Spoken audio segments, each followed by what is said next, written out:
A big hearty gulp to start this week's episode. Welcome back to Sippin With Sin. Thank you for tuning in for yet another week of fun and games, shenanigans, and just overall fascinating conversation. Fascinating conversation. So, it's another week. We've done over 30 episodes now. We appreciate you listening, whether you're new or returning listener. Thank you so much for checking us out. Thanks for being here. And keep sharing, keep rating 5 stars, keep doing all this stuff. But we got a lot to talk about this week. And a short time to talk about it. So we got to get busy. We got to not dilly-dally. And without further ado, let's welcome our one and only dreadlock master himself. The guy who went to a hyperbolic chamber. Wow, I screwed that all up. To grow his dreadlocks. Because they used to be tiny little locks. The one, the only, Christian. How's everybody doing today? It feels really good to be back for another episode. Can't believe it's been 30 episodes already. It's over 30. I don't even know the exact number at this point. 30. I forget what episode we're on. Like, I used to know like every episode, but now I know we crossed the 30 threshold. We're like 31 or 2, somewhere in there. But we've been doing the damn thing. Weekly, episodic nonsense. It's pretty awesome, I have to say.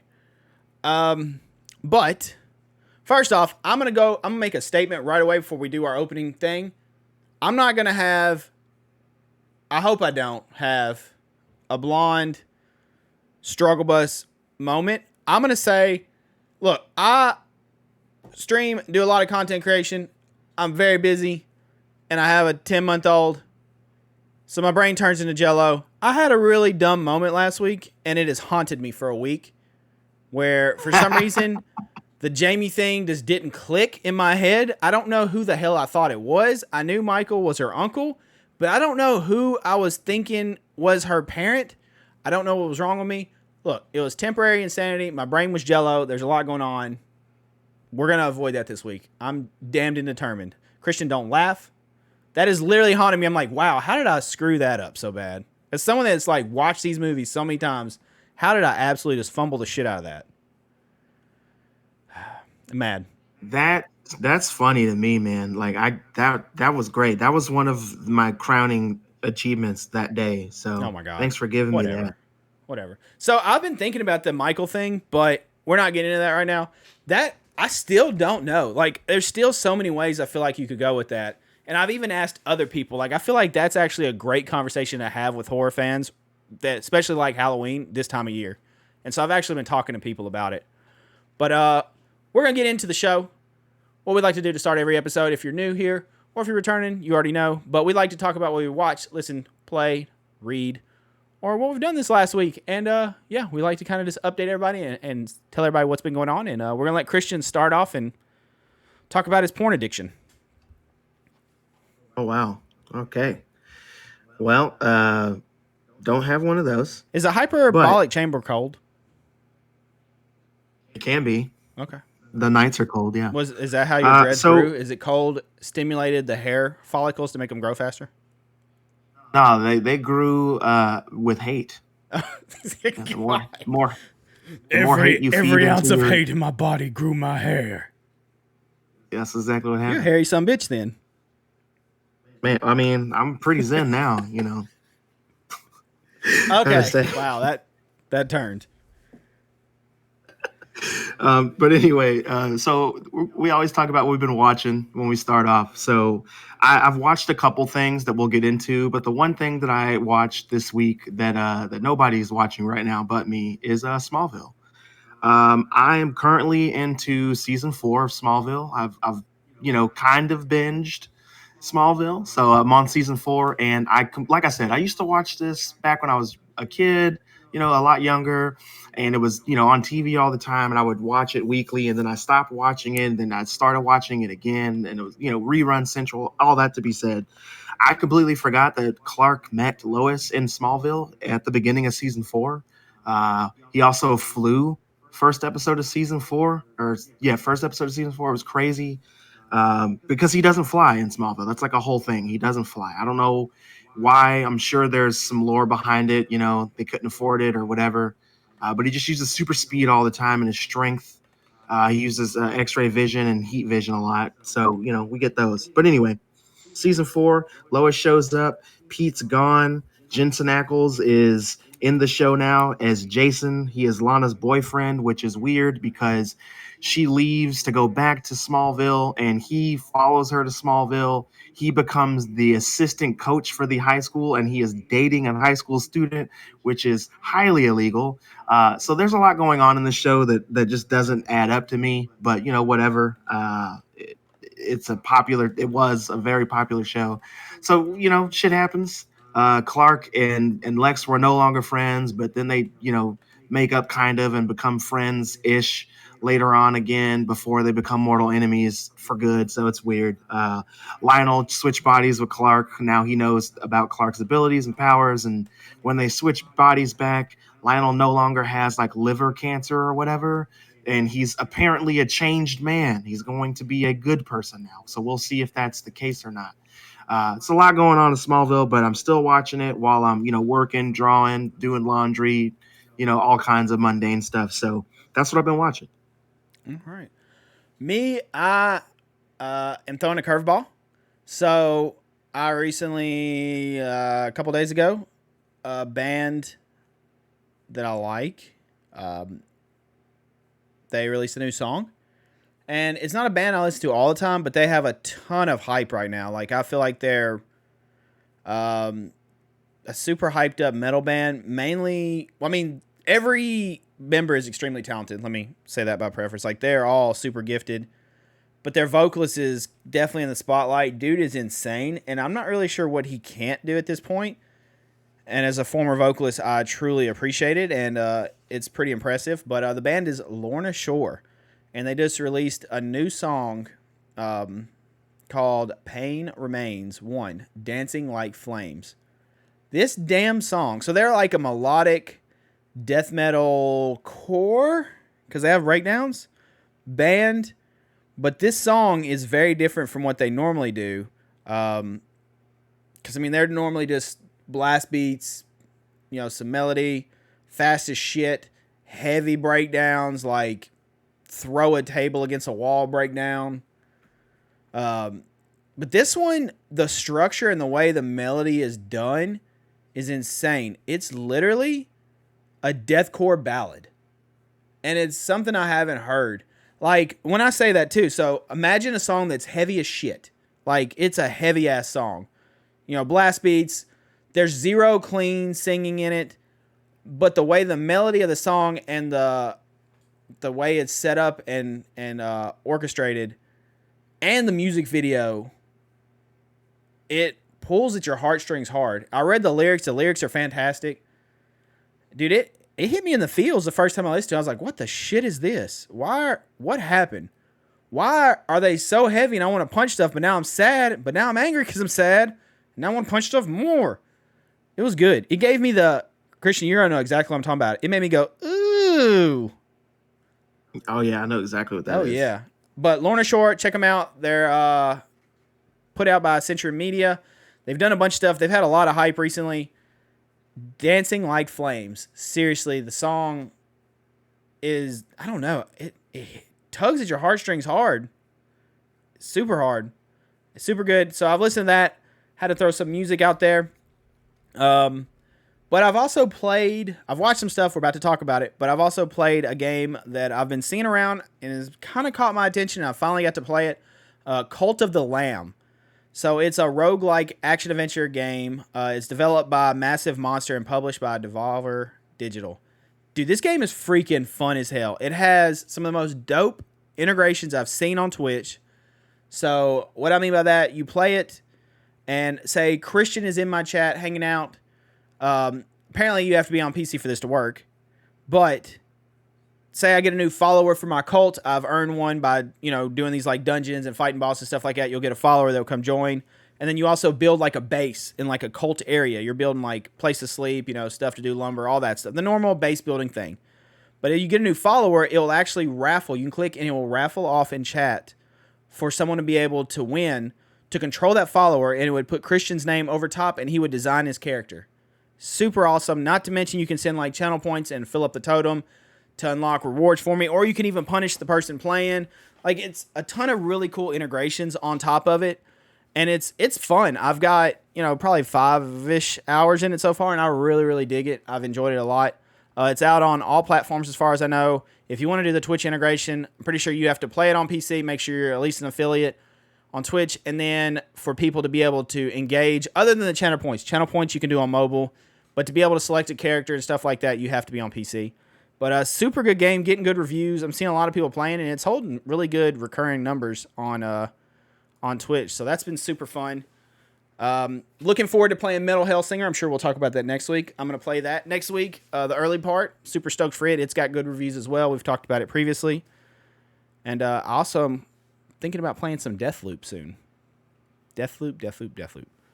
And I'm going to convince Christian to play Overwatch possibly with me. And he giggles because he's like, hell no. So, there's that. Anyways, and Call of Duty. I know Christian would never play Call of Duty. Yeah, Call of Duty ain't for me. This guy. The last time I played Call of Duty and actually had a fun time was Call of Duty Modern Warfare 2, the original Modern Warfare 2. And that was it, man. That was it for me. I did play I can't even think of what it's called right now, but it's the first one that incorporated zombies. Yeah. I played that. I was really bad at it, but I liked it. I played the shit out of that, and then after zombies, after zombies, I was done. I was like, all right, I'm out of this. I can't do this anymore, because I was literally buying a $60 game just to play the mini game within the game, and I was like, yeah, I'm done. Anyway, though, we'll get into the first round of stuff. I guess we're gonna talk about, right? I had some other games. There's some announcements that come out, but we're gonna save it. Nothing real crazy. Games coming to Game Pass. We got a God of War trailer. God of War I'm excited for. And absolutely. Yeah. We're not really going to get into it. Call of Duty had a bunch of stuff revealed. The new Warzone 2 map, Warzone 2 stuff, Modern Warfare 2 stuff. We'll talk about that a little more closer time, and Overwatch a little closer time. I'm excited for both of those. Super excited for Street Fighter 6. It looks fantastic. I'm very pumped for that. But yeah. First topic. I am excited for Street Fighter 6 because it's another Street Fighter game and I love fighting games. But there's another fighting game that they announced that I'm even more excited. Tekken 8. Tekken 8, man. I can't wait for Tekken 8. The last one, I tried the story and it just didn't hit with me. That's fair, yeah. The last Tekken wasn't my favorite, that's for sure. But just what we saw for this Tekken, I'm super excited. I actually lied. I said I'm more excited for Tekken 8. That's not true. I'm actually more excited for Street Fighter 6. But when I saw the trailer for Tekken 8, I got more excited at that time than I did for Street Fighter 6, just because the last Tekken I didn't care for nearly as much, and I completely didn't expect them to be making another one right now. So I was really excited to see that. And it looks, obviously it's not gameplay, but the trailer we got looked slick and amazing. So hopefully the game is the same. Street Fighter holds a special place in my heart as one of those fighters I played at a young age. So I haven't really played a lot of I think 4 and 5. I played a lot of 2 and 3 and all those growing up, but I haven't played a lot of 4 and 5. I'm migrated more towards NetherRealm games like Injustice and Mortal Kombat and stuff. But this one looks really freaking good. So I'm really stoked about it. And I definitely plan on playing it. We'll see on Tekken. We'll see. I'll need to see more. Like I said, the last one didn't really hit with me. The story was really dry and I had to push through it to me. But that's me for Tekken. But we're going to move on for a brief news update that, talking about getting excited, I got way too excited. I damn near had to change my pants. I got that excited. Oh, wow. Yeah. That's true. It's very true. And what I got excited for was I saw a trailer posted. And my first thought was, if this is fake, I'm gonna break something. But it's real. It's damn real. Werewolf by Night TV special coming to Disney Plus October 7th of this year, as part of the Phase 4 for the Marvel, for the MCU. Holy hell. First off, this thing is done in black and white. Oh my God, yes. Because I love the old Universal, so that alone excited me. It looks definitely not kiddie. It looks kind of dark. Obviously, it's black and white. but it looks dark-ish from what little bit I saw in the trailer, and I'm just excited.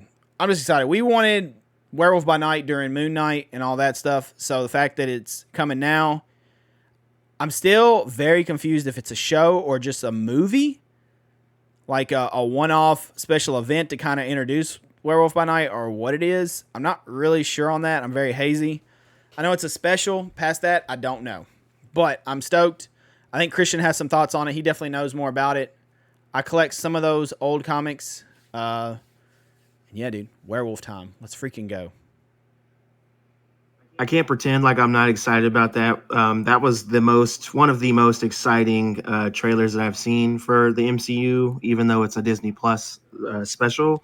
I really enjoyed it. As you guys, listeners, know, I wanted Werewolf by Night in Moon Knight, and I'm assuming now we didn't get Moon Knight because the vibe that they wanted was completely different from the vibe that we're getting. And I respect that more so now because Moon Knight was kind of wacky and a little bit all over the place. But this seems to be a little bit more nuanced. It seems to be a little bit more old school, and it seems to be, well, one, it's black and white, like you said. So they definitely needed to do something different with that character. I do like that they had a lot of other characters in this from the Werewolf by Night comics, which was awesome.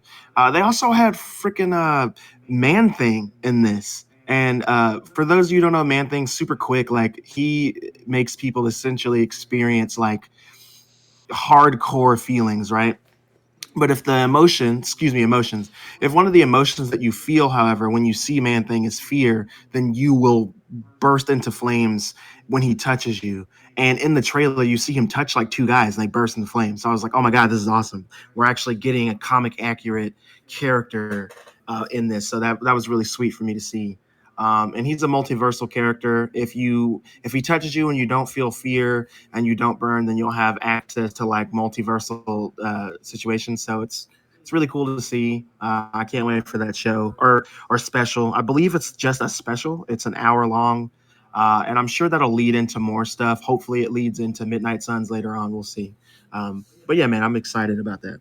I'm super stoked for it. That excited me. I saw the post about it and I was like, this better not be trolling me, and it's real. And that, yeah, I got super pumped. So I can't wait for that October 7th. Not that far away either. Do you know if it's a show? It's definitely. Or just what's that? Is it a show or what is it? Do you know? From what I'm understanding, currently it's only billed as a special, an hour-long special. So we'll see what we get later. Okay. I'm sure we'll get more information the closer we get to October. I wonder if it's just a black and white special that's gonna tie Werewolf by Night into whatever show they're starting, whatever that is. Like you said, Midnight Suns or something.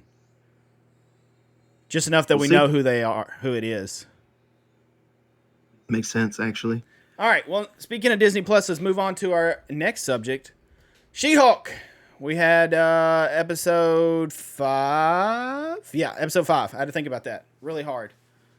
Brain is not jello today. Episode 5. Quick thoughts. Another filler episode. It is another filler episode, 100% to me. Christian may disagree. I did think it was a really cool way to tie the dating aspect in this episode. And what I mean by that, pretty much she goes on trial because she gets her name, the She-Hulk name is copyright.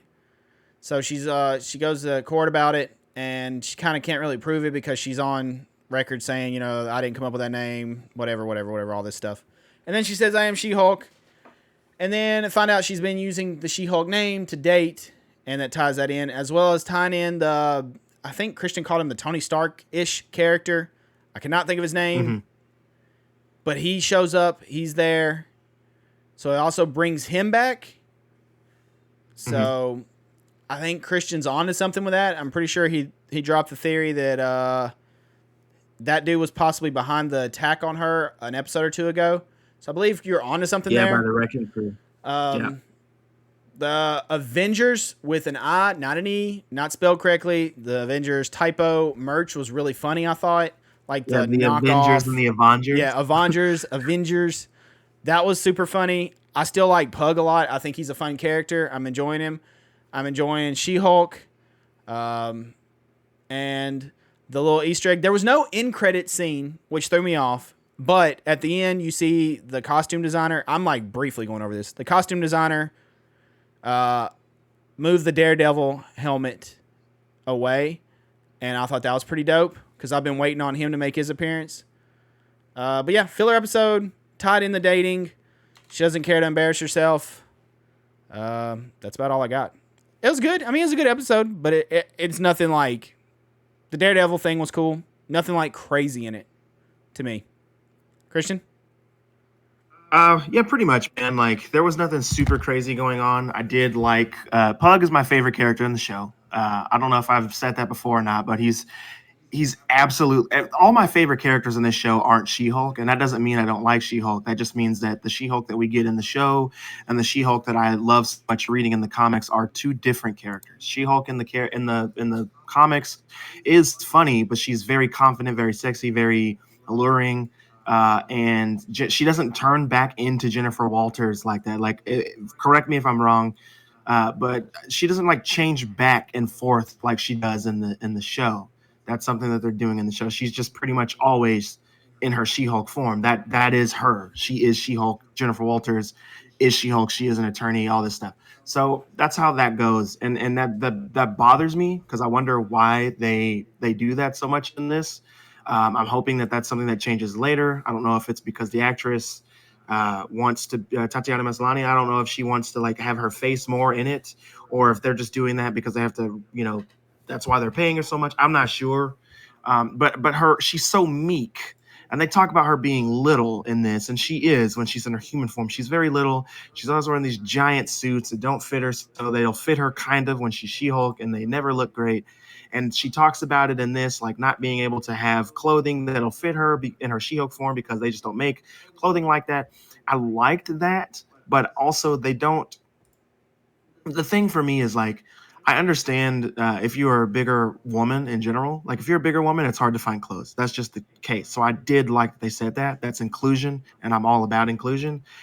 I just wish that they went into it a little bit more because she just always looks so frumpy all the time. And I know that they're doing that on purpose, but the way that they're doing it, like she comes in these suits and then transforms and she looks frumpy in the suits and stuff. But I mean, in the comics, obviously it's comics, so they're all drawn by men most of the time, and she looks ridiculously Amazonian and godlike, but I just want them to do a little bit more when it comes to the She-Hulk character. Like I want to see more of She-Hulk. I want to see more from She-Hulk. But with that being said, Pug is the real OG. He says that he needs two pair of shoes, and she asked why, and he said, "I need one to rock and one to stock." When he said that, I was like, I don't care what happens in the rest of this episode. That's what I needed. And then we did get the Daredevil tease, so I'm assuming he's going to be in the next episode because she'll have her costume in the next episode, so it makes sense. I feel With like that being they're going to said, wait till though, the final episode for him or something. I mean, they could, but Daredevil's so he's appearing in this, so they'll probably get that out of the way. It doesn't make sense for him to appear at the end right now because there's not really an overarching story We don't really to have a this villain to the either. show. Right. There's a bunch of people that are annoying, but there's no real villain. And that's why I said I think the villain's going to end up being that one guy in the wrecking crew because he asks all these questions about her body and stuff and Yeah. Makes sense. impenetrable And they skin. brought him back, so Yeah. So like I said, man, it's just weird. I still like it. I'm not the target audience for this show for sure, but I still enjoy it. I still like it. I don't hate the show. I don't agree with the people who think that every Woman of Power show sucks or movie sucks, comics suck. Like I think that all of those mad little boys need to sit down. Like if you don't like She-Hulk, that's cool. Absolutely understand it. It's not for you. But if you don't like She-Hulk because it's a show about women, then dog, I think like She-Hulk's been how do fun. you I've how do you enjoyed it. think exactly? It just annoys me. Like I read so much and hear so much about people who just don't like She-Hulk because women why does everybody have to be so woke and this and that? And I was like, the way that I think about that is just like, motherfucker, like what do you think? What kind of world do you think we live in? Because you clearly don't live in the same one. You women have been like loud and proud for years now, and like they're just now getting representation in Hollywood the way that they should have always gotten it. So if you don't like stuff because it's not dudes punching each other and muscles and handshakes and shit, like go watch Predator, bro. Like that's they got movies for you, dog. Like you're good. So just shut up, just chill. But other than that, man, like I want to see more of and more from She-Hulk. Pug is the MVP. And I forgot to mention last episode how much I truly love the character of Madison from episode 4. Or was it episode? Yeah, episode 4, I believe. She was great. Madison with 2 N's and a Y, but not Jesus. where you think. Like I love her character. I hope that she comes back more. I hope that we see her the next time we see Wong. I hope they continue to be best friends and all of that. It's awesome. Anyway, that's pretty much what I think about She-Hulk, and I'm excited for the next episode because I'm hoping for Daredevil. Yeah, So there I we go. want Daredevil bad. Really want Daredevil bad. Before long, we'll He's have to supposed to talk show about up in that. Daredevil She-Hulk stuff has been Daredevil Begins or something. What the hell is it called? Born Again. What? Born Again. Born Again. Okay, I was close. Begins, Born Again, same thing. Uh, No, it's not. it's close enough. Hey, shh, it's close enough.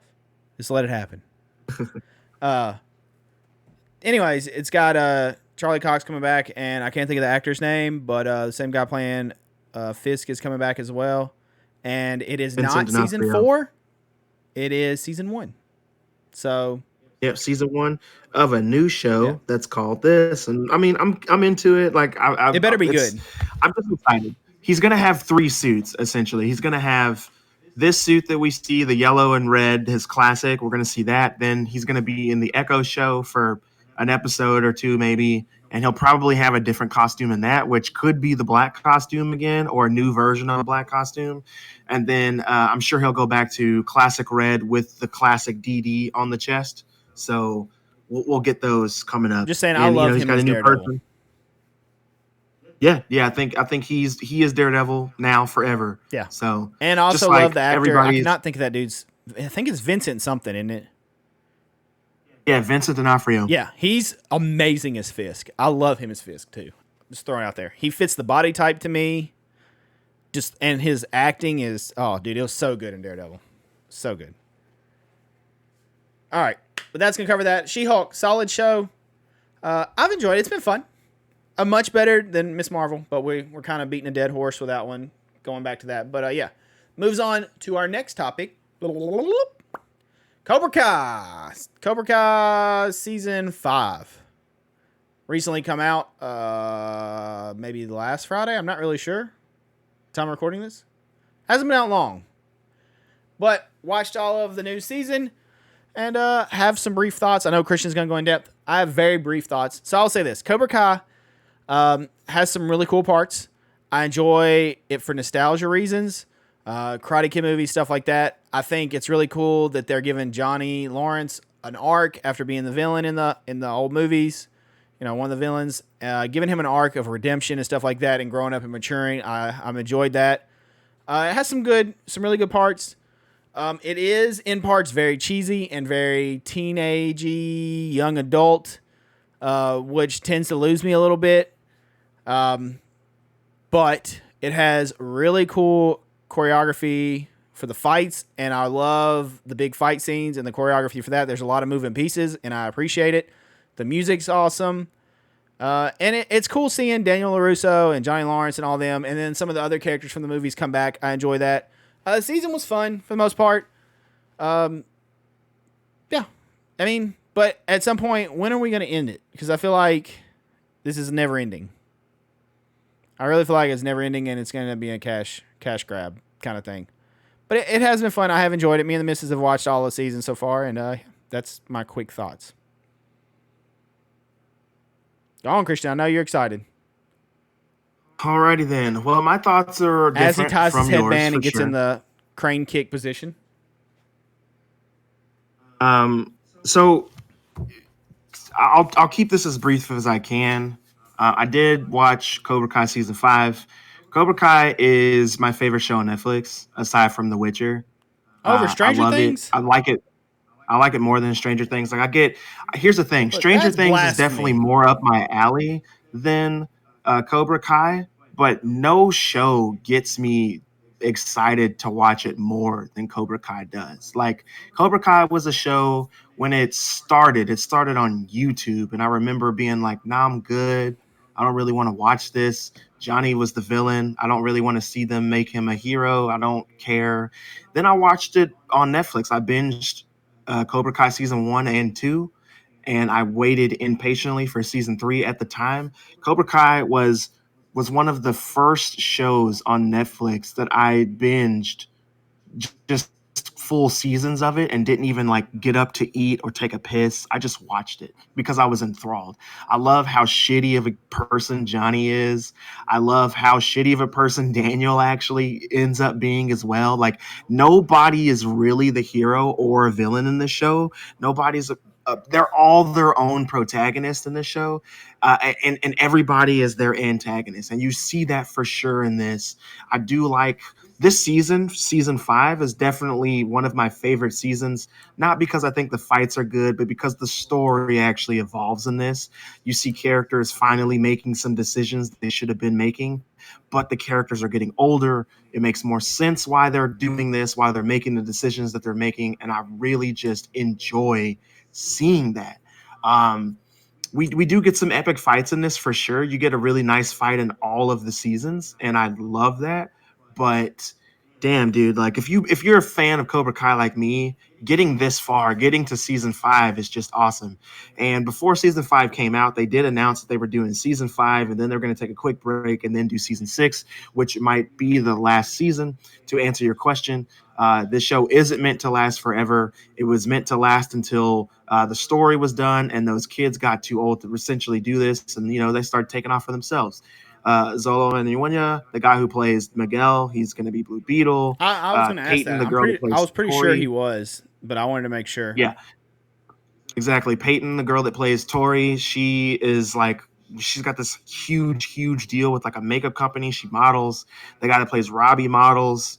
Uh, and then obviously you have Johnny and Daniel. They're big actors in their own right, so they're doing their thing all the time. So these people are busy, like they're getting work, and it's cool.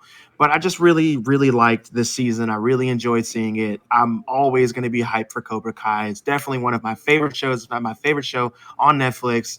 I couldn't wait to binge this. Like it was literally killing me not to be able to watch all the episodes in one day because I just wanted all of it. And I can't wait for season 6. Cobra Kai never dies, except for in this show because it should totally die. And I'd love it, man. I loved it. I enjoy Cobra Kai. I enjoyed all the characters. Even Stingray got something to do in this, which was cool. I just really give a shit about this show, y'all. Like I can't pioneer it enough. If you haven't watched Cobra Kai, you are a fool. You are doing yourself a disservice. It is hilarious. Johnny is perpetually stuck in the 80s. So everybody who's watched Karate Johnny's an Kid idiot. would love this. Yeah, man. But like, dude, I'm telling you, like, they Put bring Pandora back back in the people box. from the old movies that I really enjoyed. Like, we finally got Rick Barnes coming back. Obviously, you got Terrence Silver. You got John Kreese. Like, all these characters that come back into the show serve a purpose, and they have effects on all the people, all the kids in the valley and stuff. So, man, I can't praise it enough. Watch Cobra Kai. On to the next thing. Christian, it's time for you to put Pandora back in her box. No way, man. I guess you don't get the reference. It's okay. You put, yeah, I do get the reference, but like I remember when I watched that episode, I was like, Johnny, come on. He says some stupid shit, and you're just like, good God, this guy's dumb. But he's funny though. He's a lovable. He has really good character progression. I do really appreciate that. I thought that's been good. Some of them do get annoying to me, but it is a good show. I do think you should watch it. And like I said, the fight scenes, the choreography and stuff for that, dude, Iron Fist wish it could have done that. The fight scenes are actually pretty damn good. I agree. And there's a lot of moving pieces. It's not just like two people fighting. I'm talking about like you're seeing like a bunch of people on the screen straight up doing some martial arts, like all around with a lot of moving pieces. So it's pretty awesome. But enough about Cobra Kai. Go watch it if you haven't already. Let us know what you think about it. We would love to hear back. Or any of the other topics so far. She-Hulk, we'd love to know what you think about that. Werewolf by Night, stuff we've talked about previously. Talk to us about it. Talk to us about Cobra Kai. But next topic. Cue the orchestra for it is House of the Dragon time. We got House of the Dragon, Episode 4, King of the Narrow Sea. Christian, I know you have a lot to talk about. Um, Look, I have 4 points that are going to be all over the all over the place, and I'm sure I'm going to chime in as Christian's breaking down because I'm assuming you're going to break down the episode, Christian. Yes, sir. Okay. Before Christian does a breakdown, look, I have 4 points I'm going to quickly talk about. First off, Viserys. I feel like there's symbolism for Viserys' body starting to fail him with all the sores, losing the fingers, all that stuff. I feel like it's symbolism for him not being fit to be on the throne, not being fit to be a king, to rule, all that stuff. I feel like there's symbolism into showing, how he's literally just slowly deteriorating. Daemon is back doing Daemon shit. He cut his hair. He's doing Daemon shit. And the princess, she's trying to get that bomb chicka wow wow. Thanks to Daemon, she's trying to get that love on. She's trying to get some butter on her biscuit. You know what I'm saying? Oh my God. And then Christian, shh. And then Daemon is also doing Daemon shit. Like I said, he's playing the game. It's hard to say. I don't know if he's doing it to secure his place as the heir, or does he actually have love for the princess? I think he does have love for the princess to an extent, but she maybe doesn't respond how he wants. I don't know. It's really hard to say. Daemon is kind of weird to read at times, but Daemon was doing some very Targaryen Daemon shit. And yeah, also I did go back. We talked about the fingers and the green glove. I did go back because I told the missus about it, and she was like, "No, he didn't. His fingers were missing there." Totally went back. They haven't fixed it yet. As of when we went back a couple days ago, it's there. You can see the green glove on his fingers. They did not fix it. It's when he hands the letter to the guy to send the Raven to Daemon when they're doing the battle right before Daemon's big fight. So that glove is there. Okay, Christian, break down the episode. There's my thoughts. Don't hate on the princess wanting some butter on her biscuit. So before I even go into my breakdown, I just want to touch on something that you said. You said that Daemon's doing Daemon shit, Targaryen shit, and you don't know how he feels about the princess and whatever. He loves his family. I know that I don't question that at all. He 100% loves his family, and he's the only one that can talk shit about his family or do anything like that to his family. I think he would 100% die for his family and protect them. But at the same time, I don't know if when I say love her, he cared. There's obvious care because he responds to her different than he responds to anybody else to me. But I don't know if he's in love with her or if this is just a chess move to get power. I'm assuming it's the chess move, but I do think he has feelings. But then again, she also responds differently than I feel like he wanted her to, and that turned off the situation. I don't know. Like, that was kind of weird, but go ahead. All right. So to touch on what I was about to say with you not knowing Damon's feelings, I think it's pretty clear. That both of them are extremely into each other. I think it's pretty clear that both of them want each other. I think, however, the only reason why Daemon didn't completely do the deed with Rhaenyra was because he wants to do it in the best way possible. He wants to do it the right way, and the right way would be essentially asking for her hand. Because he knows that if he were to do this, then Rhaenyra's life would be over, like 100%. Like he doesn't want to do that to her because, one, she is family, and two, he does love her. That's why he or asks. Or is he just knowing for people her are going to hand see him in and he's baiting them all to No, get the rumor he going doesn't give a shit to about get what Viserys to people question. say. Like, no, if you watch, so the book aside, if you watch the show, Daemon does not give a damn about what people say. He cares what the rumors are to an extent. That's why he takes Rhaenyra to the town to see what people are doing and saying, because he says if you're going to rule, you need to know what the people are saying about you. That's so that you can stay a step ahead of people. But as far as what they're saying about him, he doesn't give a shit. Daemon is very confident in himself and his ability, and that's why he does what he does. So he doesn't he doesn't care about what people are saying. If he cared what people were saying, he wouldn't have taken Rhaenyra to the brothel to begin with, and then taken her like beanie off and all that stuff. Like he wouldn't have done any of that because people recognize who they are. But that's the thing though. He doesn't care Well, he doesn't about care that. what He people say cares about about his him, but it family. doesn't affect him like it affects her. She's the heir. That's exactly what I was saying Like him taking the beanie earlier. off Like he exposes her to doesn't give her negative light. exactly, and that's what I was saying earlier. He doesn't care what people are saying about him, but he doesn't want to ruin her life because he actually does love her. That's the whole point of what I was saying. It's not about what people are saying about her, about him. It's what people are going to say about her. If people start doing stuff and saying stuff about her and ruin her reputation more than it's already ruined, then that's going to ruin her life, and he doesn't want that for her. He says stuff similar to that throughout the episode, and then we even hear Viserys say that at the end of the episode. I think his direct quote was, "The truth doesn't matter, only perception." So we're all in there. We're on this. We're about to be on the same page. But I'm gonna get into the breakdown. We'll start going in, and we'll get into this a little bit more. But oh man, here we go. So the episode opens, and when we first see the first thing in this episode, we open on the Valyrian steel necklace that Rhaenyra has. That was gifted to her by Daemon in the first episode. So you immediately know as a viewer that that is foreshadowing something, which we kind of already talked about. But for the sake of this, we'll just say we don't know what it is yet. And then I'm pretty sure, like, I don't know if they say this or not, but I'm like 98% sure they're at Storm's End when we start this episode. So we see her necklace that she's tugging on, and she's getting all these suitors and stuff. But her tugging on that necklace that was given to her by Daemon lets us, the viewers, know that she wants somebody like her uncle. That's what she wants. But she's not seeing that in these people. They're. I gotta say they gotta be at Storm's End. That just makes the most sense. We had seen that before, so I thought that was awesome. Then you get old ass Lord Dondarrion coming in to plead his case, and she talks some mad shit about him, and everybody kind of laughs, and they tell her that's not becoming.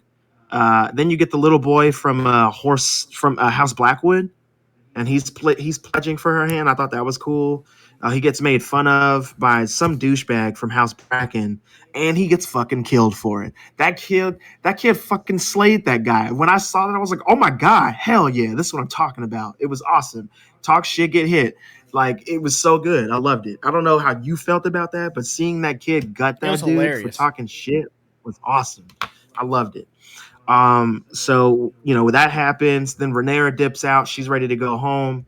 Daemon returns on his dragon, and when he comes in, he people are like, "Oh my god, what is that? What is that?" And you see him coming in on his dragon. He actually causes Rhaenyra to like fall and bump her head on the boat that they're coming back in, which I think is a little bit more foreshadowing. Like he causes her headaches for sure because of events that are going to play out in the episode for sure. So I thought that was cool.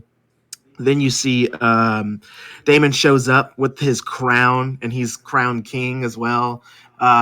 But he bends the knee, pledges his fealty to his brother because he knows that there's only one true king. He drops the hammer, tells his brother to add it to the chair, the other swords and stuff. So I thought that was a boss move. I thought that was such a boss move when he did that.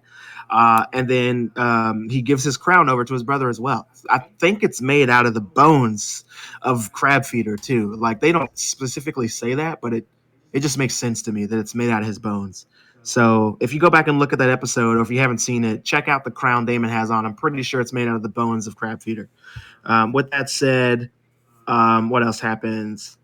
Um, Otto watches intently while this is happening because Damon has gotten back into the king's good graces immediately. And like, I know you can't see me, but I am snapping with the quickness. So Damon's back in the king's good graces, and I thought that was cool. But you see Otto, being his cuddly self, and he's watching. Corlys is still mad. That's why he didn't show up. And there was something else that happened in this. Oh, you hear the king Viserys talking about how their mother liked Daemon more when they were kids, and I thought that was really funny. And then if you notice as well, Alicent has already had their second child. So that lets us know that this episode is taking place at least a year after the last episode. So it's been about 4 years since the king and Rhaenyra have seen Prince Daemon. So just letting you know how much she has grown to him, how much he has matured apparently to her. Like it's been 4 years and they're still super flirty. That's been happening since episode one. So I thought that that was also very telling. Um, I believe that so Alicent, the queen, her second child's a girl, and I'm pretty sure her name's Helena or Helena. It's Helena, yeah. So it's Helena. So I thought that was cool. I forgot that that was in the book, so I remember seeing that.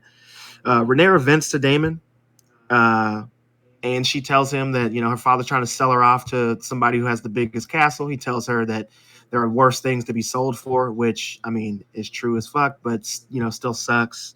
Um, and also, if you notice in this episode, Rhaenyra straight up has a seat at the table. She's not the cupbearer anymore. I don't know if you caught that or not, Yeah, but she is no and longer the Lannister's at cupbearer. the table She has too. a seat. That's correct, He took and that's because some people died. Sea Snake or So whatever's yeah, it makes spot. sense. Exactly. Yeah, you're right. You're right. Corliss is gone and all that, so they had to replace him. And she has a seat at the table, which I thought was super dope. Then Rhaenyra goes to her room for the night. She's done for the day. Sir Kristen Cole is guarding her door like he would normally be doing. Then Rhaenyra finds a note and some clothes written in High Valyrian from Daemon, and a map for a secret passageway that we never saw in the original Game of Thrones, which I thought was funny. But that passageway leads her directly to Daemon, and they go for a night on the town, man. He's waiting on her when she gets there, and then you see Alicent, the queen, bathing the king, and he looks like shit, bro. He's like one episode away from looking full on like Freddy Krueger, bro. Like this dude looks terrible. He's just falling apart. It's nasty. I don't know how you feel about that, but Jesus Christ, he looked awful. Sores and shit all over him.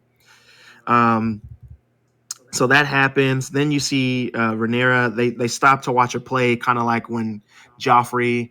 I'm sorry, not Joffrey, but when what's her name? Arya watched that play about Joffrey. It's kind of what's happening here. That's a play on that moment, but the play is about her. And Damon watches her reactions carefully. I don't know if you look at that, but Damon's watching her watch this. And pretty much the people's opinion is that a male should be heir, a male should be king. She shouldn't be.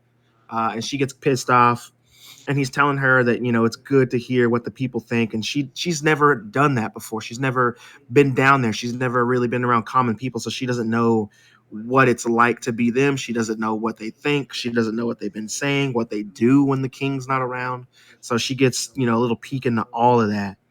um she also uh starts eating food off of a tray like she would do at home, but we know, as people who aren't rich, that you have to pay for that shit before you eat it. So she doesn't pay. She just takes the food off the cart and runs off. So Damon goes after her, and that little chase ensues. And then another guard sees who she is, but also sees that Damon's behind her. So he lets her go because he's loyal to Damon. We learned that from episode one. He used to be part of the Kingsguard and all that stuff. So we get that. The gold cloaks, I mean, not the King's Guard. Sorry about that. Then you see Alicent. She gets called to the King's chamber super late to present thine ass, of course. Uh, she's obviously extremely uncomfortable, and she's just sitting there taking it. She's like drifting off into her own world while the king is doing his thing, and it's just very unpleasing, which is a parallel to how she feels and how Rhaenyra feels. Rhaenyra has all this freedom when she's doing her thing, and she kind of does it on her own terms, aside from the queen, who is just essentially there to breed, which sucks. So I don't know if you caught that or not either. Rhaenyra goes to a brothel with Daemon. They almost fuck. Like, I mean, it happens. They start making out. Damon's telling her that this is a place you come to do what you want. This is a place to come to take what you want without people telling you no, essentially. And I mean, we get a lot of that in this episode. Like, you see a bunch of people doing it. They're like in the middle of this pen of people, doing their thing, and they're getting ready to fuck. And Rhaenyra's all about it. She's like all about it. She wants this 100%. There's complete opposite of what Alicent was going through. But Daemon does stop right before it happens, uh, from the reasons that we were just talking about earlier. He could totally do it, but what would this mean for Rhaenyra if he doesn't have plans to marry her, talk to his brother about it? So he stops. And he's obviously, Rhaenyra just got blue balled, man. So that sucks. Damon's ex has spies watching, watching what he's doing and what the queen's doing, and they tell Otto. So I don't know if that's revenge or what, but they're clearly working as spies now. She's no longer a common whore in this, what she tells us. Um, so that's kind of crazy that you see that. So he has like his own little birds, which That's what I I was about thought to was say. They really reminded cool. me of the Otto, little birds. for sure. So Sir Kristen Cole sees Rhaenyra coming back to her room, which he's surprised of because he didn't know that she was gone. She returns without him knowing, and she, teases him because she's been blue balled and she's like ready to go. And then She he does not want butters to, that biscuit. man, she's messing with them and pretty much tells them like we're about to do this, and they do. They fuck that. Which I got some thoughts about that. I'll get into in a minute. Christian, So they do the deed, does he butter and that in the biscuit? book, he butters the shit out of that biscuit, boy. I tell you what. But in the book, Sir Kristen Cole denies this. He doesn't do it in the book. But I think it's funny that they do it in the show because in the book, it's the same kind of thing, and he says no. Um, and we think it's heavily implied that Sir Kristen Cole might be gay in the books. Um, and I can't remember if he is or not because, like I said, it's been a minute since I read this, so I'm going off of information that I'm just remembering from reading this shit, and then like occasionally seeing passages from this. So it's been a minute. I don't want to lie to you guys, but he definitely does decline it in the book. Obviously, Otto snitches to the king. The king doesn't believe it at first. Uh, and I noticed as well during the scene where Otto is straight up snitching on Rhaenyra and Daemon. You remember that model of the city that he had in like the first episode or two when second episode when he's talking to Alicent? Yes. That fucking model of the city is massive now. It's massive. So he's just been collecting and building. It's huge. I love that. I love to see that the details that they do stick to in this show, and I'm not forgetting little edits is great. So yeah, he tells the king. The king's pissed off about it. And we'll get into that in a second. Alicent talks to Rhaenyra about the rumors, and Rhaenyra swears that Daemon never touched her, which is a lie because he totally did. But she also doesn't tell Alicent about Sir Kristen Cole because I mean that could get Kristen Cole killed and obviously banned, and that's like his whole life's mission is to be a part of that. And he's super devout too, just like Alicent is. Like I know we don't see a whole lot of that, but we'll get into it. I don't want to ruin stuff for we'll get into that later. But after that, Daemon is brought to the king. Daemon doesn't deny sleeping with Rhaenyra. He straight up he doesn't say he did, but he doesn't deny it. He said, "Why does it matter? We used to be able to take more than one wife. Let her marry me. I want her. Give me Rhaenyra. You said that everybody owed me a debt. My debt is that you should let me marry Rhaenyra. That's what I want." The king says no, and essentially bans Daemon again. Bans Daemon again. Like he can't come back. All this shit, which is crazy because they were just on good terms 24 hours prior. But shit happens in Game of Thrones like that, and I'm enjoying the shit out of it. So the king tells Rhaenyra, wait. Let me go back. So after he tells him that he wants to marry Rhaenyra and the king denies it, and I told you that the king banishes uh, Daemon because he thinks that Daemon wants the crown. And that's one of the things that I think Viserys is very short sighted on. Daemon wouldn't mind having the crown for sure, but that's not what he wants. That's not what he's after. And it's pretty evident that he's not just after power like that. He's after freedoms, and having the crown doesn't really afford you that freedom that he wants so much. So I just thought that was really weird to see that because he thinks that everybody's after the crown, which I get. Being the king is a heavy burden to bear, so I understand that. Heavy lies the crown. Anyway, yeah, exactly.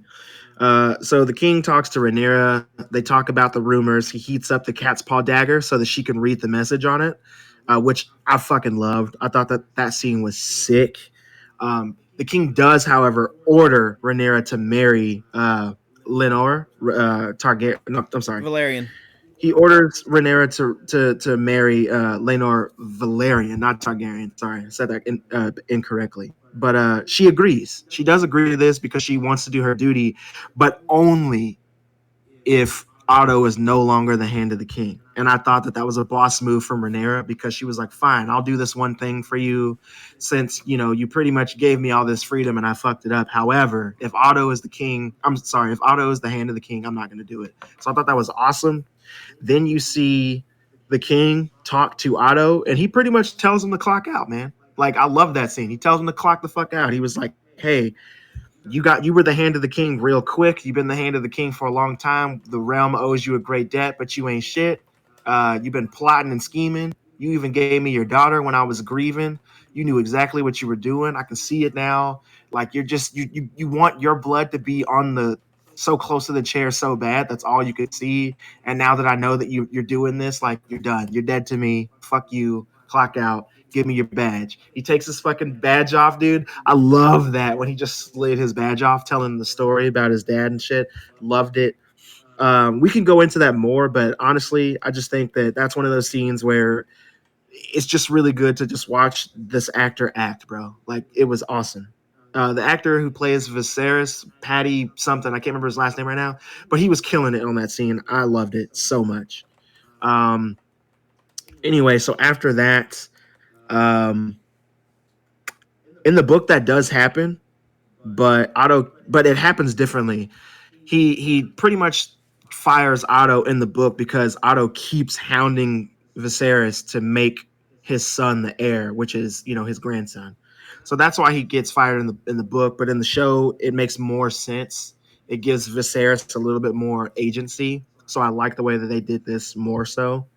Um, and the episode pretty much ends with the Grand Maester bringing Rhaenyra liquid Plan B, which is exactly what that is. It's called Moon Tea. Yeah, it's called Moon Tea, but it's essentially just Plan B. And you never see her take it in the episode. So I have something I want to throw about that. I want to throw at you. Yeah, I got plenty of things too. Okay, So what do you have first? Okay, so could it be possible that Alicent, because she gets her biscuit buttered by Viserys this episode, and it doesn't seem like she wants any more kids. Could it be possible she had one made for her, so she sent another one as well to the princess to make sure she's okay? Like, kind of. No, I feel like Alicent's been drinking one too, or gonna drink one. I don't know anything about that because her duty is to produce heirs, so she probably hasn't been. So I'm gonna have to deny that theory. Also, Alicent doesn't think at all that Rhaenyra has had sex because she swore to her that she didn't do anything with Daemon. She didn't have sex with Daemon, but she did have sex with Sir Kristen Cole. So I don't know if you saw the trailer for the next episode, but we're doing time skips and no, not the trailer for the next episode. I apologize. The trailers for the show in general. You see that Rhaenyra has 2 children with Lenore, but her kids don't have silver hair. They don't have white hair. They have brown hair, like Sir Kristen Cole. So I'm assuming that her first son that's born is Kristen Cole's. That's my theory. I could be wrong, but like I said, you never see her drink the moon tea, and we already know from the trailers that she has 2 brown-haired boys. So could they be Sir Kristen Cole's?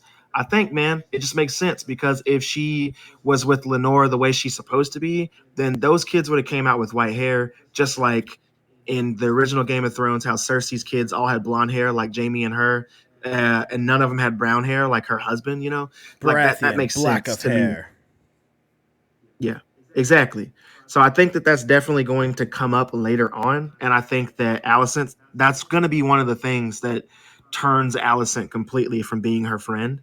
And that's what I believe is going to happen. I could be wrong, but it just makes so much sense to me. And I can say too, this next episode that we're getting of Game of Thrones, like House of Dragon, is probably going to be the last episode that we have young Alicent and young Rhaenyra. We're going to have their older actresses after this point because we're doing more time skips. Yeah, I think it was announced that they're about done. Yeah. I don't know if it was announced or not, but just by the book standards and what I've seen from the trailers and coming soon and all that shit, like pretty sure this is their last episode. Um, we like I said, we know that she has kids. If you watch the trailers, you can see how Rhaenyra's life kind of goes on later on. In the books, Lenore is heavily, heavily, heavily, heavily rumored to be gay. It's never quite confirmed, but I'm pretty sure he is. So we'll see that later on in the show as well at some point.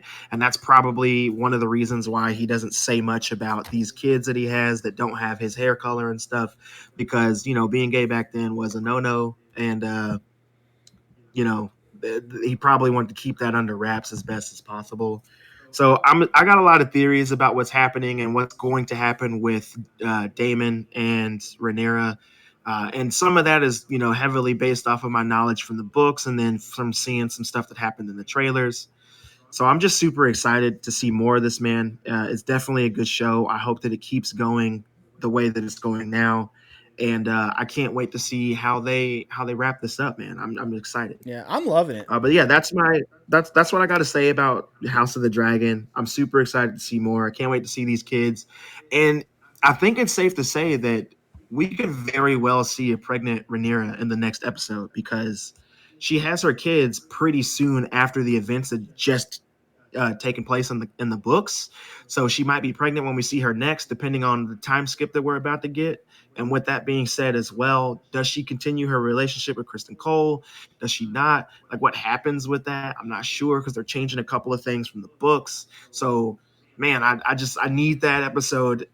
I need it tapped directly into my veins ASAP. I'm excited.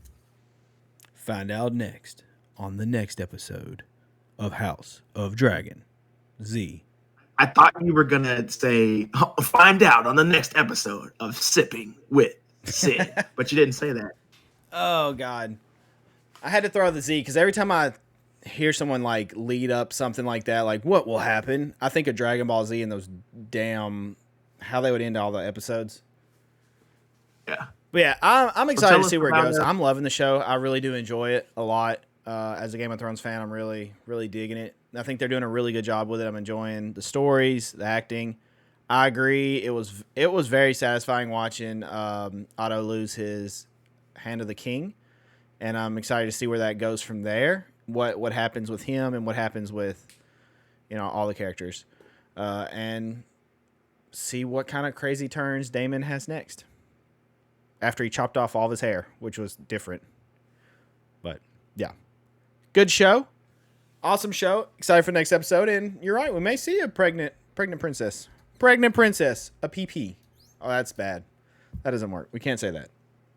No PP, Christian. Oh. Okay. I didn't say it. What? I said I didn't say it. You did say it. Christian told me to. Just saying. Nope. Okay. All right. Nope. Chat. Good God. I am a streamer, and you can tell why. I call everything chat. I've called my own sister chat. It happens. You know what? It is like ingrained in my brain. But it is that time of the episode.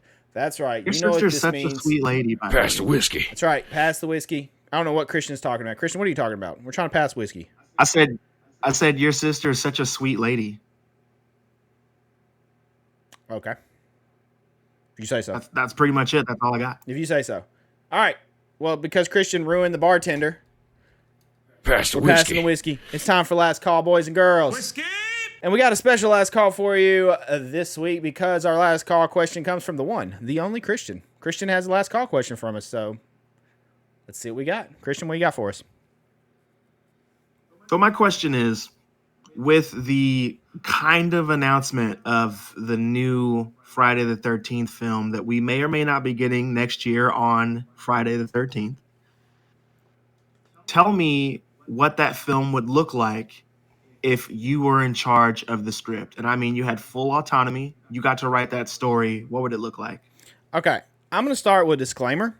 I believe we kind of foreshadowed and like references possibly last week, didn't we? We did. Okay. So I've had a week to really think about this. And I will say it has been a rough week of thinking about it, because I have two options in my hands right here. One option for probably most of the week I was stuck on. And then, I was like, I don't know. Then I come up with another option. So my first option would be we scrap damn near everything. We pick up after part 2. Part 2, which happens in 1981. So it'd be roughly, what, 41 years or so later? Is that right, math? You talking about with Sackhead Jason? Yes. So the All one major issue with that is the iconic hockey mask is not there. But part 2 leaves off with you not really knowing, Jason's fate. It's kind of ambiguous what happens. He gets hit with like an axe in his shoulder, I believe, and then he jumps through the glass, and they wake up and they don't know where Jason is, where all the stuff is, where the dog is, all this stuff. So that you don't really know if some of that happened or not.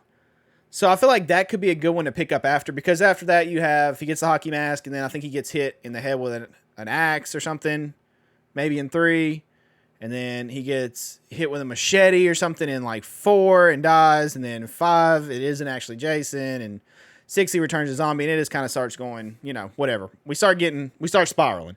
So I was really kind of caught up on that and doing almost a Halloweenish vibe. And doing the first 2 and then flipping it and doing like 41 whatever years later and then picking up. But I wasn't really... You mean like a requel? Do what?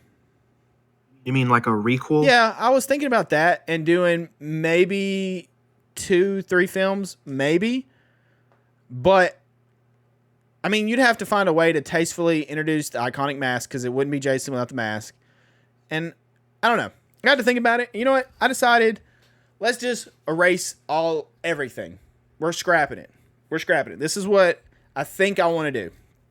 And so it would still be in the early... There's a lot that goes in this. First off, I'm going to tell you what we're going to do. We're going to set it now. But we're going to have a flashback, obviously, I would think. I don't know the timeline of the flashback. I don't know if it would be just a few years or maybe a couple more years. But I want to have a scene with Jason and obviously, the infamous drowning, counselors not paying attention. But we're going to have Friday the 13th. And the killer is Pamela Voorhees, played by Jessica Lange. That's what I want to do to start with. Okay? Just like the original. The main killer. If you don't know that, newsflash. Friday the 13th, in the original movie, is not Jason killing. Despite popular belief, it is his mother. So a lot of people mess that up. I want to do that. I want to bring her. I want Kane Hodder. Well, okay, hold on. Kane Hodder will play my Jason when he appears in the movie. Just saying. I'm bringing Kane Hodder back. I would like Ty West to direct this. Which Christian's probably Ty like, West. What? I was saying Ty West. Did you just watch Pearl and stuff? No, I haven't watched Pearl. I've watched X. I just think so. I feel like he could pull. I don't know. I feel like he would do. I don't think I would put Jordan Peele on this one, and I don't think I would do Ari Aster on this one either. I feel like Ty West might fit this a little better, because when I think of Friday the 13th, there has to be some cheese ball over the top kills. I feel like that's what set it apart from Halloween. Halloween had no blood, more suspenseful stuff like that, no crazy kills ish in the first one. But Friday the 13th, you had an arrow go through the back of Kevin Bacon's throat, like there was stuff. So I think we go Ty West directing. I would also love to use the kids. I call them kids. They're now young adults, or actually, I think they're adults. Some of the Stranger Things ones, I would kind of mix and match. Stranger Things from It and Cobra Kai, I would mix and match those to be your counselors and your people in the movie. Keep it younger. I'm not sure what I would do at the camp. Like I said, it would depend on the timeline. You can't really put Jason, the kid, out there during the same exact time as that. So it would have to be 10 years or something. So what? 2012, the camp opens for the first time in forever. Rundown camp gets owned. And counselors don't pay attention and Jason drowns. Same story. Right? And then somehow the camp is going to reopen. Fuzzy on that. And this is summer back. Counselors are the people I named. Jessica Lange starts murdering them. And this is where we go with that. That's your first move. It's Friday 13th. Then we're going to do Friday 13th Part 2. Kane Hodder is now Jason. So forth, so forth, so forth. Or it could actually be Jason drowning in the... Well, no, because then she wouldn't kill him. You're going to see him drowned. I want that scene, but it definitely has to be a time lapse between that happening and Friday 13th Part 1. To an extent. And then Part 2 is obviously going to be on down. Kane Hodder's Jason. And I would realistically make it a trilogy like I think it was going to be. That's when they wanted to end it, was a trilogy. I think I would do a trilogy and be done. So you would probably get Jason, Baghead Jason from part of Part 2 as an ode to that with the one eye. And then he finds a hockey mask, and that's Jason for the rest. And then Jason gets taken out, and that's it. End of story. Story's done. Yeah. That's what I got. That's what I got roughly. There's some iffy parts in there, but yeah, I think that's what I would do. So essentially, you would do a regal of Friday the 13th. Well, no, it would be a full remake. Yeah, it's a full remake. You're telling us we're scrapping everything because I want to get rid of. If I'm doing it, I'm getting rid of like Jason X. Jason's going to space and a lot of that stuff, and we're gonna move it back to before he gets, all zombied and all, like a deformed person. I don't really know how you would describe him because he is still kind of superhuman in a way, not as much as the later ones, but I mean, he takes axe to like the shoulder, and then he takes like a axe to the head or something, and then a machete or something. I don't know.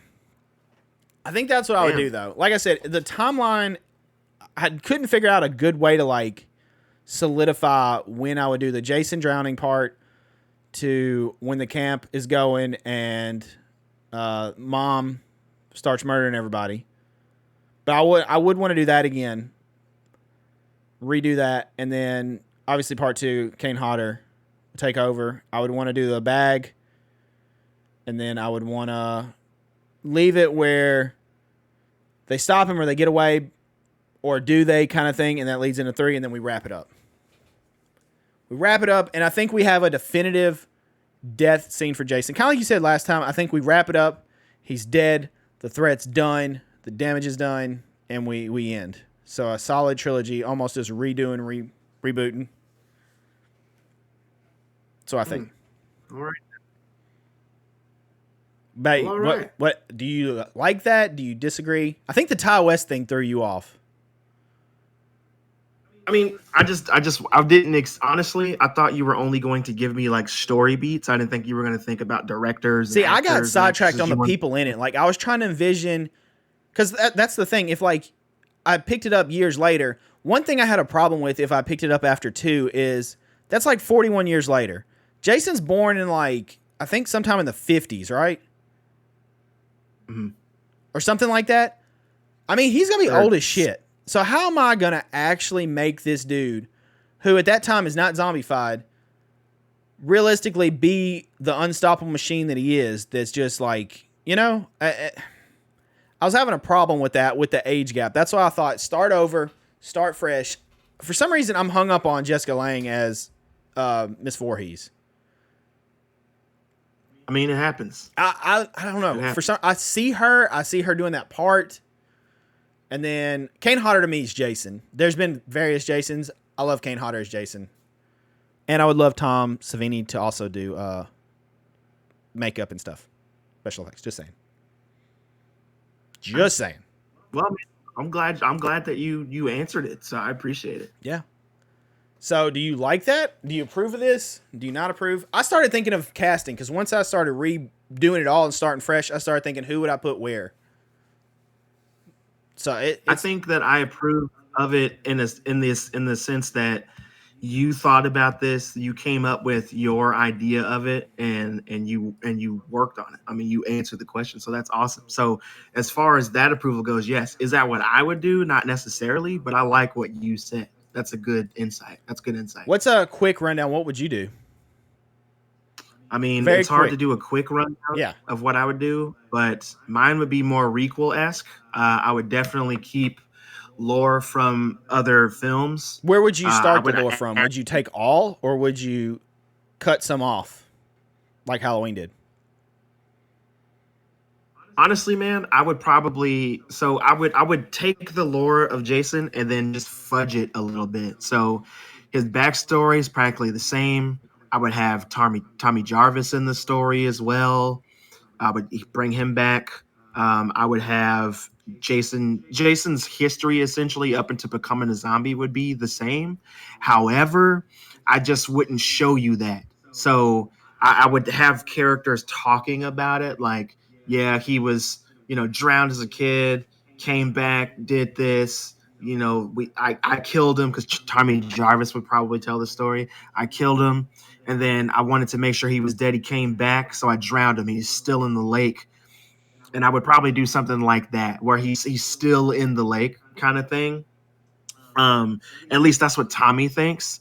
But I would also have I would probably bring up to the fact to where he did get out of the lake thanks to somebody. Some girl did something, mentioning part seven. I probably wouldn't talk about eight, him going to Manhattan, because that movie's trash, to be honest with you. So I probably wouldn't bring that up. But I would honestly just have it to where people are going to kind of demolish Camp Crystal Lake. I think it's called Camp Evergreen or some garbage like that. I don't remember whatever they changed it to. But I think that I would have people go there during the winter to demolish the camp and then build it back up so that they could have it for the next year. And I think that I would have Jason in the lake, but the lake's frozen. And while they're demolishing the lake, they pretty much crack the ice and drop something off in there or whatever to get him out of the water. And I think they should find him in the water. He floats up. They find him in the water, bring him out. They're like, oh my God, they're trying to get some people out there, but it's, wintertime. It's all snowy and shit. And then I think Jason would pretty much get up and kill all these motherfuckers in the snow. And that would lead us to the end of the film, which would be Tommy Jarvis finding out what happened. And, having it to where the next movie would be Tommy Jarvis meeting Jason again. So the next movie would take place, and it's no longer winter; it's probably spring, leading into summer. It probably is summer, to have it that way, and then have it to where Tommy is making his way to Camp Crystal Lake. Jason's already there. They don't find any of the bodies, but the camp has been demolished to the point of where they've done that and kind of rebuilt. Most likely, essentially, what I would do is I would have Jason frozen in the lake. He would get out, kill a bunch of You people in the just snow. want Jason The murdering next on the movie, snow. You want that contrast. I want that real bad. But I also think him being stuck in that frozen lake would be dope because we haven't seen that yet. And we know that he doesn't die. So he's just in there undead in this lake. And then he gets out, kills some dudes. The shit thaws out after they built the Crystal Lake thing back up because they're reopening it for whatever the reason is. And I would love to see him killing some people at camp again. I think that would be dope. But that's what I would do in a nutshell. I would start the movie off with the lore still kind of the same and him stuck in the frozen lake. Okay. But yeah, man, just to keep it short and sweet because I know we got to get out of here. We're probably running over time, so that's what I would do. Nice. Well, thank I you. don't know actors and stuff yet. Aside from, I would love for Kane Hodder to still be Jason. Kane Hodder is Jason to but me. It's hard for me to see anybody else. And there's been a lot of Jasons. I don't know how many off the top of my head, but to me, when I think of Kane, like Jason Voorhees, I think of Kane Hodder. If I couldn't get Kane Hodder to do it, if I couldn't get him to be Jason, then I would just go back to Derek Mears because I thought he was great too. Kind of So it would like be if one I of them. say Michael Myers, or The Shape, who do you associate? I mean, honestly, Castle is the Shape to me. Yeah. But also, Halloween 2 is one of my favorites, even though we don't get much Laurie in that film. So I'd like Dick Warlock as well. Not Dick Warlock, Jesus. What's his name? It is Dick Warlock, isn't it? Nick, when I think of Yeah. Michael Myers, I think of Nick Castle. Kind of like, that's what I was just kind of getting at. Like, I associate. Nick Castle is Michael. Yeah. He had the build and the walk and all that down for it. So he's definitely Michael for me. But, I enjoy the way he walks and moves and stuff in the newer films. So I like seeing what we get in those. What was it? James Jude Courtney. Yeah, the new ones. Yeah. But anyway, though, man, that's my thoughts. Awesome. And yeah. Well, thank you for the thanks question. That was a fun one. A good, nice, spooky one. Spooky music playing. Spooky music. Yeah. Now that I blew out everybody's eardrums with spooky music. Okay. Yep. But yeah, spooky season's on the way. I'm currently starting a show. Christian will be proud of me. I'm watching Chucky, so I'm sure we'll talk about it next week. Oh man, I can't wait. Yep. And yeah, if you would like your question featured on Last Call, be sure to hit us up on gilded.gg/Sinister Pack in the application is put from the podcast. There's a whole section dedicated to the podcast. You can have everything from our socials to stay connected to episode chat topics, suggestions, drinks. Because we like to know what you're drinking, what you're sipping on, because that is what we are. We're Sippin' With Sin. We like to have beverages. And Last Call questions, where you can put your question in here to be featured on an episode for us to answer at the end of a episode. There's also Sinister Tales, where you put your personal horror stories, or you can find cool stories on the internet that you can post that we may read and go over during our Sister Tale segment. You can also hit us up on social media with these Last Call questions, or to give us your opinion on some of the topics we've talked about. We'd love to hear from you. You can find us on Twitter, Instagram, Facebook, and TikTok at Sippin' With Sin, SIPPIN with Sin. Go drop a follow. Go say hello to us. Hit us up. Give us those questions. Talk to us. Or give us a topic for spooky season. We would love to have some topics to discuss. We got, like I said, we're going to be discussing horror a lot more. We're definitely going to put it more embedded in our show, in our content. So definitely can't wait to do more of that. You can also find me personally on my social media. IamSinister TV, Twitter, Instagram, all that good stuff. You can find me streaming on Twitch at twitch.tv/IamSinisterTV, Facebook Gaming, FB.gg/IamSinisterTV, and TikTok, IamSinisterTV. And YouTube at just IamSinister. You can go subscribe there. Speaking of YouTube, if you want to watch the live video version of this podcast, you can go to YouTube every Wednesday at 8 a.m. Central Time. Every episode drops the video version of it. YouTube.com/IamSinister. Go subscribe, go watch the episode, go like it, thumbs up, all that good stuff. You can also listen to the podcast every Wednesday. New episodes drop 8 a.m. Central. Everywhere podcast is available.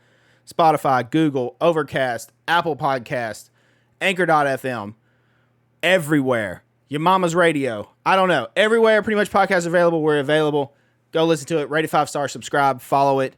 Show it some love. Spread it around to all your friends and family. Let's continue to grow the podcast and show it love every Wednesday, 8 a.m.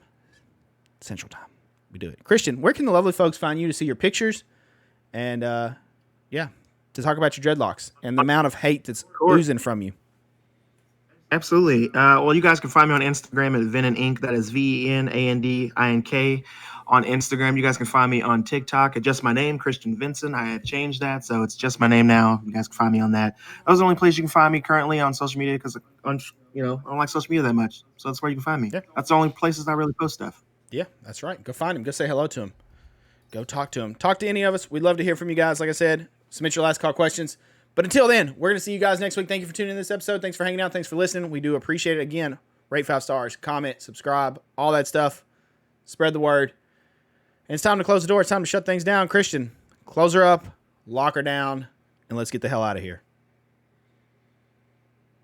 Thank you all for tuning in to yet another episode of Sipping with Sin. Be sure to leave a 5-star review, smash that like button, and leave your comments and recommendations in the comment section below. But most importantly, don't get gutted. That's right. See you guys next week.